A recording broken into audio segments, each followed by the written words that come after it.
Hello मेरे प्यारे बच्चों, आज हम स्टार्ट करने वाले हैं 10th क्लास के मैथ के कुछ क्वेश्चन और इम्पोर्टेंट क्वेश्चन हैं। और इससे पहले कुछ इम्पोर्टेंट क्वेश्चन थे गैस पेपर के जो हमने पिछली वाली वीडियो में करा दिए हैं। ठीक है, जो क्वेश्चन बचे हुए हैं उनको करने वाले हैं और वेरी इंपॉर्टेंट क्वेश्चन है, 100% पेपर में आएंगे। इस चीज को आप लोग ध्यान रखना, तो अच्छे से आप लोग रिवीजन कर लेना इन क्वेश्चनों को। ठीक है, 100% आने के चांस हैं, हर वर्ष आते हैं ये क्वेश्चन, तो आप लोग अच्छे तरीके से इन क्वेश्चनों को कर लेना। क्लियर? चलिए बढ़ते हैं, कौन कौन से क्वेश्चन है और क्वेश्चन क्या दे रहा है उनको हम लोग अच्छे तरीके से समझने का प्रयास करते हैं। ठीक है, देखते हैं क्वेश्चन क्या है। चलिए पहला क्वेश्चन देखते हैं अपन लोग। निम्न अपरिमेय संख्या को सिद्ध कीजिए, यानी पेपर में किस तरीके से पूछेगा। सिद्ध कीजिए √3 एक अपरिमेय संख्या है, सिद्ध कीजिए √5 एक अपरिमेय संख्या है, सिद्ध कीजिए √2 एक अपरिमेय संख्या है। यानी किसी तरीके से वो आ सकता है पेपर में सिद्ध करने के रूप में, और कोई भी संख्या आ सकती है अपरिमेय संख्या। ठीक है, तो हम लोग समझते हैं √3 और √5 और √2। ठीक है, ये जो सवाल है ना, इनका हम केवल आपको एक ही सवाल कराएंगे और एक ही सवाल से ये तीनों सवाल हो जाएंगे। क्लियर है? तो क्या है, √3 और या √5 और √2 एक ही इसमें से करा देते हैं तो सभी सवाल हो जाएंगे। क्लियर? तो चलिए हम लोग आगे बढ़ते हैं, सवालों को हल करते हैं, देखते हैं क्या दे रहा है। चलो, √3 दे रहा है तो ये अपरिमेय दे रहा है, लेकिन हम इसको अपोजिट मानेंगे यानी परिमेय संख्या मानेंगे। और कोई भी परिमेय संख्या होती है वो P/Q के रूप में होती है। क्लियर है? जो संख्या P/Q के रूप में होती है उसे हम परिमेय संख्या कहते हैं। तो अपरिमेय दे रहा है और अपरिमेय संख्या कभी भी P/Q के रूप में नहीं हो सकती, है ना। जिसका वर्गमूल नहीं निकलता हो और जो संख्या अंडर रूट के अंदर हो और जिसका वर्गमूल नहीं निकल रहा है तो वो क्या है, अपरिमेय संख्या है ना। और जिसका वर्गमूल निकल रहा है जो P/Q के रूप में लिखी जा सकती है उसे हम परिमेय संख्या कहते हैं। तो ये भी फिक्स है। तो यहाँ पर अपन को समझने का प्रयास करना पड़ेगा कि √3 और √5 और √2 ये जो सभी संख्या दे रहा है सभी अपरिमेय संख्या हैं और इनको हमें सिद्ध करना है। क्लियर?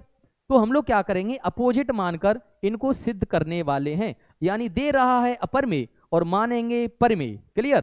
तो चलिए देखते हैं, अपन लोग यहां पर मान लेते हैं, हल कर रहे हैं।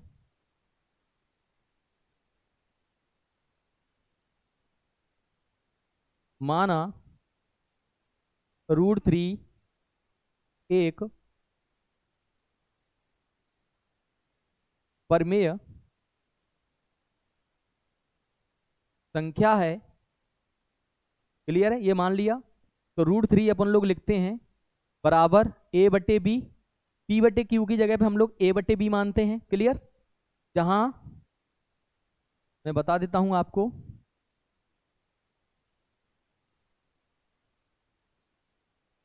जहां A और B क्या है बच्चों, पूर्णांक हैं, यानी कोई संख्या है। जहां A और B पूर्णांक है। चलिए आगे हल करते हैं। इसके बटे में कुछ नहीं है, एक मान लो।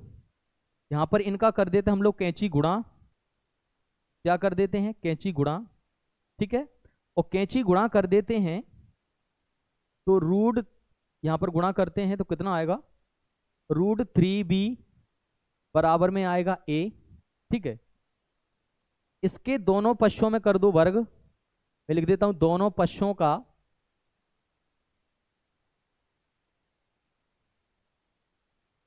वर्ग करने पर, बेटा दोनों पक्षों का वर्ग कर रहे हैं तो √3B का होल स्क्वायर कर देते हैं, यहां पर A का स्क्वायर कर देते हैं। ठीक है, तो आया समझ में? अब वर्ग करने के बाद जो रूट है ना वो स्क्वायर से हट जाएगा तो कितना बचेगा, √3 का जो स्क्वायर होगा वो 3 होगा। तो यहां पर अपन लोग लिख देते हैं 3 और B स्क्वायर बराबर में आ जाएगा A स्क्वायर। क्लियर? अब यहां पर जो 3 है ना वो B के गुणा में दे रहा है। क्या है, B के गुणा में दे रहा है। जब कोई संख्या गुणा में आती है वो संख्या भाग के रूप में यानी बटे में चली जाती है। क्लियर है? तो ये जो 3 है ना वो बटे में जाएगी A स्क्वायर के में। जब A स्क्वायर के बटे में 3 जाएगा तो A स्क्वायर 3 से क्या होगा, विभाजित होगा, है ना। तो अगर ए स्क्वायर 3 से विभाजित हो रहा है तो केवल ए भी 3 से विभाजित होगा। तो उस भाषा को हम लोग लिख देते हैं। चलिए लिखते हैं, ए स्क्वायर 3 से विभाजित है,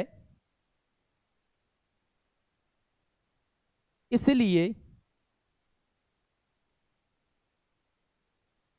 ए भी 3 से विभाजित होगी। क्लियर? यहां तक समझ में आया? ये भाषा अपन को लिखना है।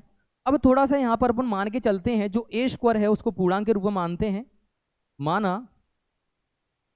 ए बराबर, ये क्या दे रहा है 3, तो 3 लेना है, 5 देगा तो 5 लेना है, 2 दे रहा है तो 2 लेना है। ठीक है, तो यहां पर लेते हैं 3c। ठीक है, जहां c क्या है बच्चों, एक पूर्णांक है। c क्या है, एक पूर्णांक है। ठीक है, इसको समीकरण 1 मान लेते हैं। मैं यहां लिख देता हूं a का मान, a का मान समीकरण 1 में रखने पर, a का मान समीकरण 1 में रखने पर, तो 1 में रख देते हैं अपन लोग, तो क्या आएगा 3b स्क्वायर बराबर, a का मान कितना दे रहा है 3c, तो 3c का होल स्क्वायर। क्लियर? अब यहां पर अपन लोग क्या करते हैं, b का स्क्वायर बराबर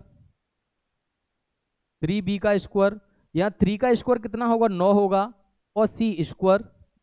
अगर हम b स्क्वायर की वैल्यू निकालते हैं तो 9c स्क्वायर, 3 कहाँ चला जाएगा बच्चों, बटे में। क्लियर? अब 3 का अपन लोग इसमें भाग देते हैं, कितना आएगा 3 बार जाएगा, तो कितना निकल के आएगा, ये b स्क्वायर बराबर निकल के आएगा 3c स्क्वायर।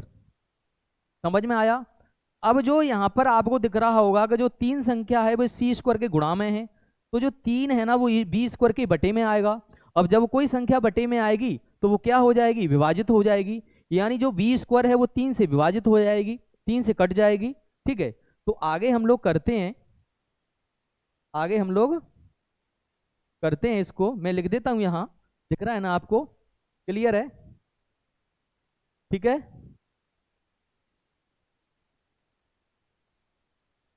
ये स्क्रीनशॉट आप ले सकते हैं। थोड़ा इसको अपन एडजस्ट कर लेते हैं।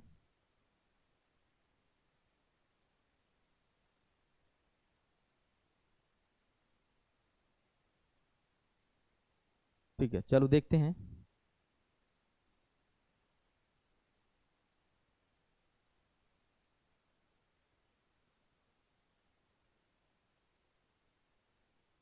क्या दे रहा है, बी स्क्वायर। तो यहां पर अपन लोग क्या लिखेंगे,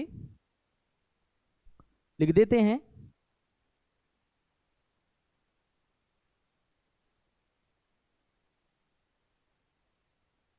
बी स्क्वायर 3 से विभाजित है, दिख रहा है बच्चों?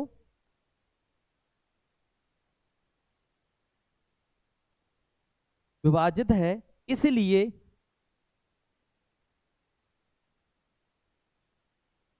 तीन भी, इसलिए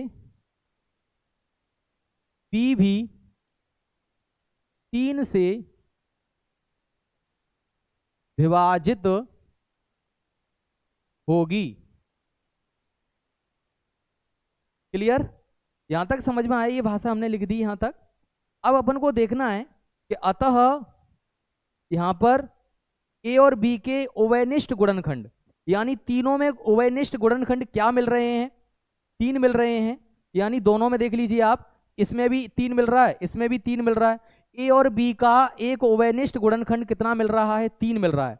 ठीक है, तो 3 मिल रहा है, तो ये संख्या क्या होगी, अपरमेय होगी। अगर उभयनिष्ठ गुणनखंड अगर 1 मिलता है, यानी HCF अगर 1 मिलता है तो परमेय होती है, लेकिन यहां पर 3 मिल रहा है, तो क्या होगा बच्चों, क्या होगा, अपरमेय संख्या होगी। क्या होगी, अपरमेय संख्या होगी। क्लियर है? तो हम लोग लिख देते हैं।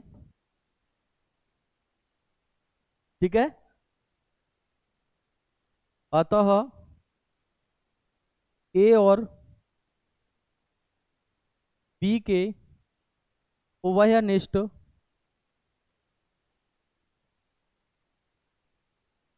गुणनखंड 3 है। ठीक है, फिर हम लोग लिखने वाले हैं हमारे द्वारा की गई कल्पना गलत है। हमारे द्वारा की गई कल्पना गलत है कि √3 एक परिमेय संख्या है। हमारे द्वारा की गई कल्पना गलत है कि √3 एक परिमेय संख्या है। फिर हम लोग अतः करके क्या लिखेंगे, अतः √3 एक अपरिमेय संख्या है। ठीक है, तो इस तरीके से इसको हल करना है। अच्छा क्वेश्चन है, इंपोर्टेंट है, आया समझ में, क्लियर है। तो इतनी सी थोड़ी सी ये भाषा है वो आपको लिखनी पड़ती है। थोड़ा सा और हमें एक्सप्लेन कर देते हैं इसको। ठीक है, ये √3 एक अपरिमेय संख्या दे रहा है तो हमने परिमेय मान लिया है। कैंची गुणा करेंगे स्क्वायर के रूप में इतना आ जाएगा, क्लियर यहाँ तक। ठीक है, कैंची गुणा करेंगे तो √3 भी बराबर a आ जाएगा। स्क्वायर करेंगे दोनों पक्षों का तो इतना आ जाएगा। ये a² 3 से विभाजित है तो a भी 3 से विभाजित होगा। ठीक है, तो माना अपन ने जो पूर्णांक है वो अपन ने मान लिया है, यानी a बराबर 3c हो जाएगा। c एक पूर्णांक है, इस 3c को अपन लोग यहाँ पर रखने वाले हैं तो ये रख देंगे, ये कट जाएगा, ये आ जाएगा। ठीक है, a और b के जो उभयनिष्ठ जो गुणनखंड है वो 3 निकल के आ रहे हैं, यानी इसको अगर हम समीकरण 2 मानते हैं तो 1 और 2 की अगर हम देखते हैं तो दोनों में 3 ही कॉमन आ रहा है, यानी HCF 3 आ रहा है। उभयनिष्ठ कितना आ रहा है, उभयनिष्ठ गुणनखंड कितना आ रहा है, 3 आ रहा है। ठीक है, तो अतः हमारे द्वारा की गई कल्पना क्या है, गलत है कि √3 एक परिमेय संख्या है। अतः √3 एक अपरिमेय संख्या है, यानी परिमेय संख्या नहीं है। क्लियर है, तो इस तरीके से इसको हम हल कर सकते हैं। चलिए आगे क्या दे रहा है, आगे कौन कौन से क्वेश्चन दे रहा है उनको भी हम इस वीडियो के माध्यम से करते हैं।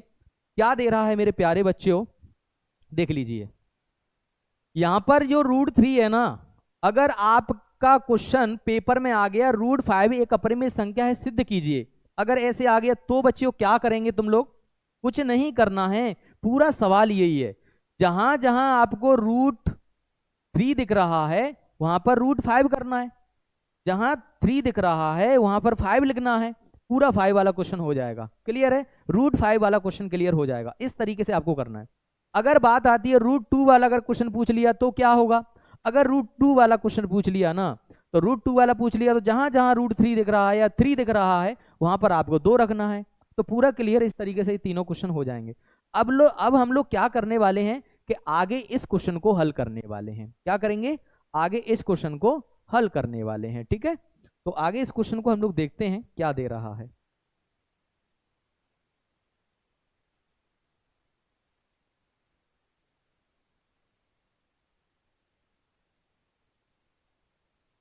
√2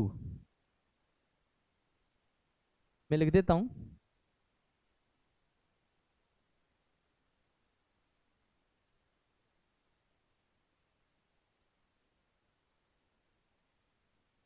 7√2 ये है।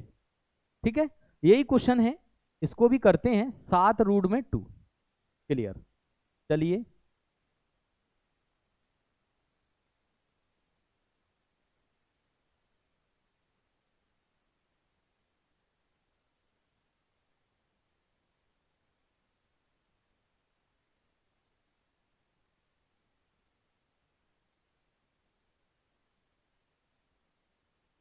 चलो देखते हैं, कर लेते हैं। ठीक है, कितना दे रहा है, 7√2 दे रहा है। चलो इसको हल करते हैं, मानते हैं, माना 7√2 एक परिमेय संख्या है, ठीक है। तो उसको हम हल करने वाले हैं। चलो देखते हैं, इसको हल करते हैं। तो यहाँ पर जो 7√2 है ना, इसको बराबर a/b के रूप में मानते हैं। फिर मैं यहाँ लिख देता हूं जहां a और b क्या है, पूर्णांक हैं। a और b क्या है बच्चों, पूर्णांक हैं। तो 7√2 आया समझ में। इसके बटे में जो गुणा में दे रहा है, √2 के गुणा में दे रहा है 7, वो कहाँ चला जाएगा, बटे में चला जाएगा। तो √2 बराबर a बटे में 7b आ जाएगा, ठीक है। अभी यहां पर आपको समझना है कि जो a/b है ना, a/7b, ये क्या है, ये एक परिमेय संख्या है। कोई भी संख्या, देखो ये हमने कोई पूर्णांक माने हैं, तो ये पूरी संख्या परिमेय निकलेगी। क्या निकलेगी, परिमेय निकलेगी। जब मान रखेंगे ना तो परिमेय निकलेगी, ठीक है। तो ये जो a/7b है ना, ये क्या है, परिमेय है। अगर ये संख्या परिमेय है तो इसके साथ ये भी परिमेय होगी, लेकिन ये परिमेय नहीं है, ये अपरिमेय है। समझ में आ रहा है। तो हम लोग क्या लिखते हैं, देखो लिख देते हैं यहाँ, a/7b एक परिमेय संख्या है, एक परिमेय संख्या है, इसलिए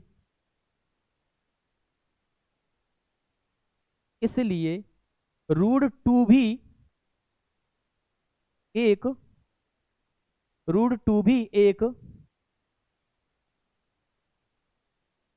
परिमेय संख्या होगी, जो कि गलत है, जो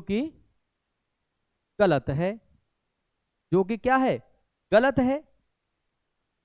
क्योंकि √2 एक कौन सी संख्या है, अपरिमेय संख्या है, अपरिमेय संख्या है। ये भाषा आपको लिखना है। फिर लास्ट में अतः करके आपको क्या लिखना है, अतः 7√2 एक अपरिमेय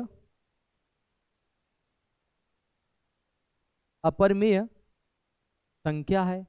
तो इस तरीके से आपको इसको सॉल्व करना है। बस इतना है, जो 2 या 3 अंक में पूछेगा तो इस तरीके से आप लोग सॉल्व कर देना। क्लियर है। तो ये तुम्हारा इस तरीके से हो जाएगा। आगे क्वेश्चन क्या दे रहा है उसको भी हम लोग देखते हैं।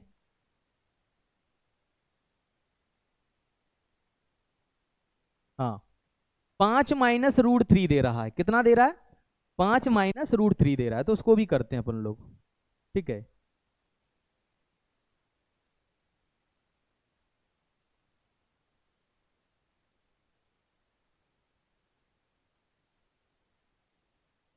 उसका स्क्रीनशॉट ले लेते आप।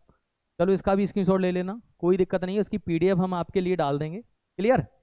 देखते हैं कौन सा है, 5 - √3। चलो 5 - √3 ये सवाल है। चलिए इसको मानते हैं, हल कर रहे हैं अपन लोग। माना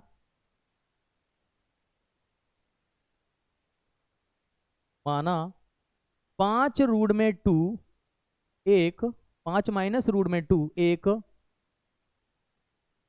परिमेय संख्या है। कौन सी संख्या है बच्चों, परिमेय संख्या है। ये जो वाली लाइन है ना, ये तो हर एक में ही मानना है आपको, ठीक है। कोई भी आ जाए, कोई भी अपरिमेय संख्या सिद्ध करने के लिए आ जाए, तो ये वाली जो लाइन है ना, वो तो हर एक में ही लिखना है, हर सवाल में आपको लिखना है। क्लियर है। तो अच्छे समझ में आ रहा होगा, कोई दिक्कत नहीं है। हम आगे भी समझाने का प्रयास करेंगे, और बस 1 या 2 दिन में हम लोग लाइव आने वाले हैं, ठीक है। तो आपको लाइव पढ़ाएंगे, इंपोर्टेंट क्वेश्चन कराएंगे। पूरा 2 महीने के अंदर बेटा 2 बार रिवीजन करना है। कितनी बार, 2 या 3 बार रिवीजन करना है, ठीक है। अच्छे से रिवीजन करना है। हम लोग टारगेट बना के चलेंगे, और टारगेट बना के हम सिलेबस को खत्म करेंगे। क्लियर। तो चलिए आगे बढ़ते हैं।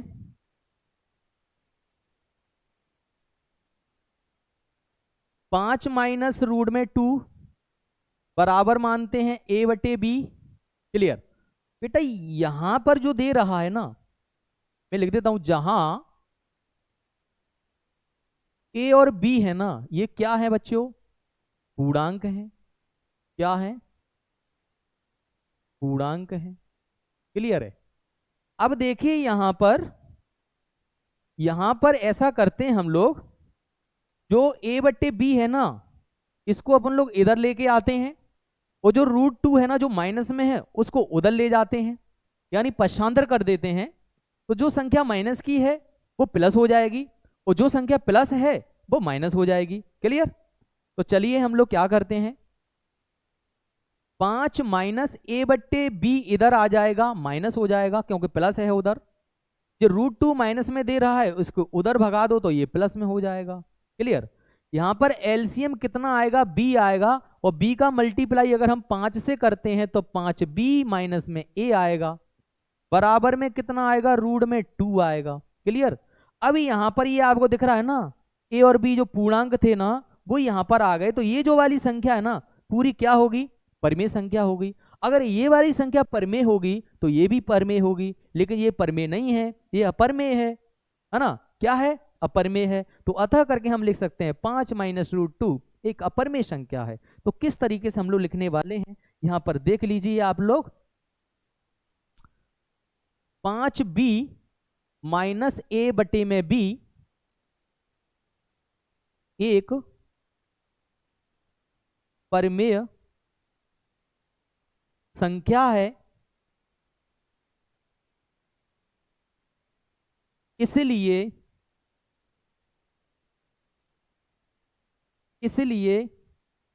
√2 भी एक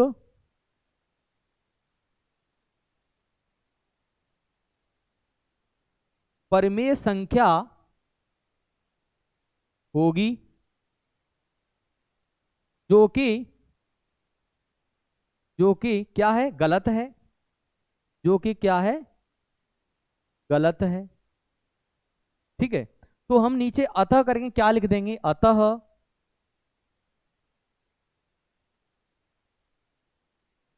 5 माइनस रूट में 2 एक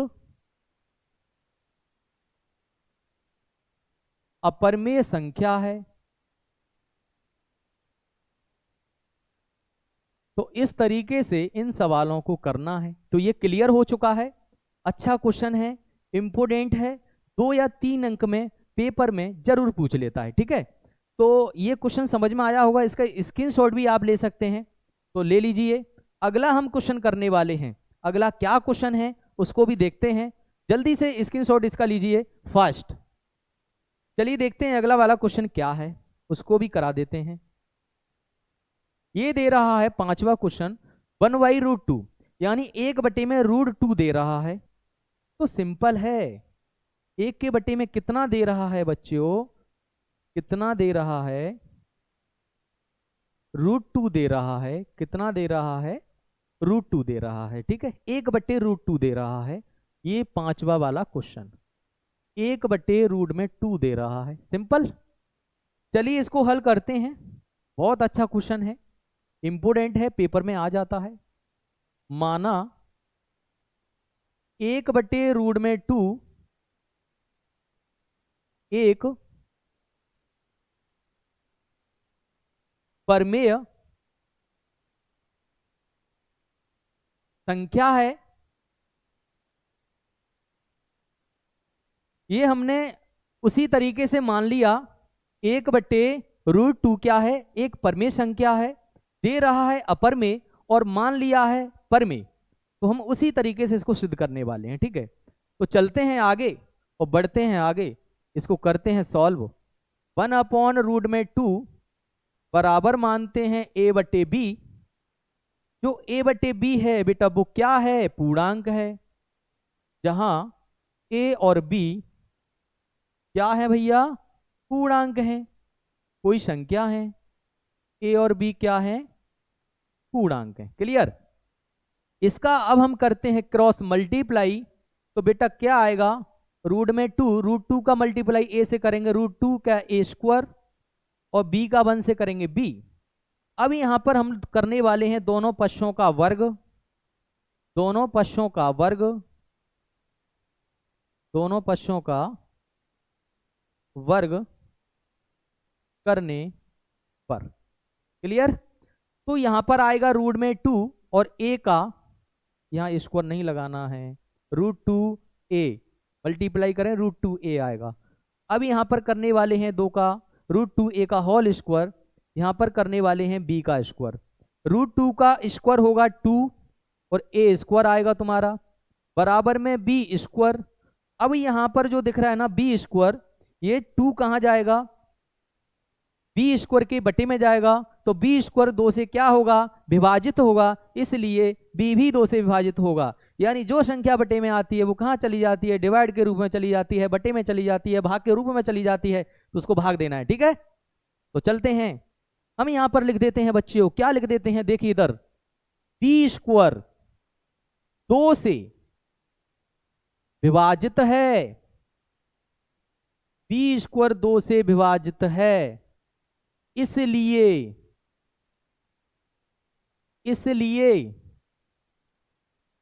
बी भी 2 से विभाजित होगी। ठीक है, ये हमने भाषा लिख दी, इसको हम समीकरण 1 मान लेते हैं। अब इसको आगे हल करते हैं, तो जो बी पूर्णांक है तो उसको भी मान लेते हैं। ठीक है, तो यहां पर मान लेते हैं, माना, समझ में आ रहा है, माना जो बी स्क्वायर है ना इसको मान लेते हैं भाई, माना बी बराबर रूट 2c। इससे पहले वाले सवाल में हमने 3c माना था, यहां पर हमने 2c मान लिया है, कोई दिक्कत नहीं है। जहां c क्या है, एक पूर्णांक है, क्या है बच्चों, एक पूर्णांक है। ठीक है, तो ये b का मान जो निकला है ना, इस b का मान को उठा के आपको कहां रखना है, समीकरण 1 में रखना है। क्लियर, b का मान समीकरण 1 में रखने पर, चलो भैया 1 में रखते हैं, तो 2a स्क्वायर बराबर बी स्क्वायर की जगह पे b का मान कितना है, 2c है, तो ये हो जाएगा 2c का होल स्क्वायर। बेटा 2a स्क्वायर पूरा वही आएगा, 2 का स्क्वायर 4 होगा और c स्क्वायर होगा। क्लियर, तो a स्क्वायर बराबर ये 2 चल रहा है गुणा में, वो कहां चला जाएगा, बटे में चला जाएगा, तो 4c स्क्वायर के बटे में आ गया 2, और 2 से इस 2 को 4 को काट देते हैं 2 बार, तो यानी a स्क्वायर बराबर आएगा 2c स्क्वायर। क्लियर है यहां तक समझ में आया। अब यहां पर हम लोग लिख देते हैं, क्या लिख देते हैं, समझ लो, आ गया यहां तक। अब यहां पर लिखेंगे जो a स्क्वायर है वो 2 से क्या है, विभाजित है, a स्क्वायर 2 से विभाजित है, a स्क्वायर 2 से विभाजित है, इसलिए a भी 2 से विभाजित होगी। आया, तो ये लाइन हमने लिख दी। अब यहां पर समझने वाले हम लिख देते हैं, अतः a और b के ओवेनिष्ट गुणनखंड 2 हैं, यानी 2 आ रहे हैं, अगर 1 आता तो बात अलग थी, 2 आ रहा है। इससे पहली वाली वीडियो में कितना आया था, 3 आया था, 5 में कितना आएगा, 5 आएगा, रूट 7 में कितना आएगा, 7 आएगा। ठीक है, तो यहां पर 2 आ रहा है, तो हम लिखेंगे हमारे द्वारा की गई कल्पना गलत है, हमारे द्वारा की गई कल्पना गलत है, फिर नीचे लिख दो अतः हमारे द्वारा की गई कल्पना गलत है कि 1/√2 एक परिमेय संख्या है। 1/√2 एक परिमेय संख्या है, यानी हमारे द्वारा की गई कल्पना गलत है कि 1/√2 एक परिमेय संख्या, यानी परिमेय नहीं है, ये क्या है, अपरिमेय है। ठीक है, तो अगर आप चाहें कि भाषा को यहां तक ही लिखना है, बेटा यहां तक लिखना है तो यहां तक लिख सकते हैं। क्लियर है। अब हम अतः करके लिखने वाले हैं, क्या लिखते हैं, अतः करके मैं यहां पे लिख देता हूं, अतः 1/√2 एक अपरिमेय संख्या है।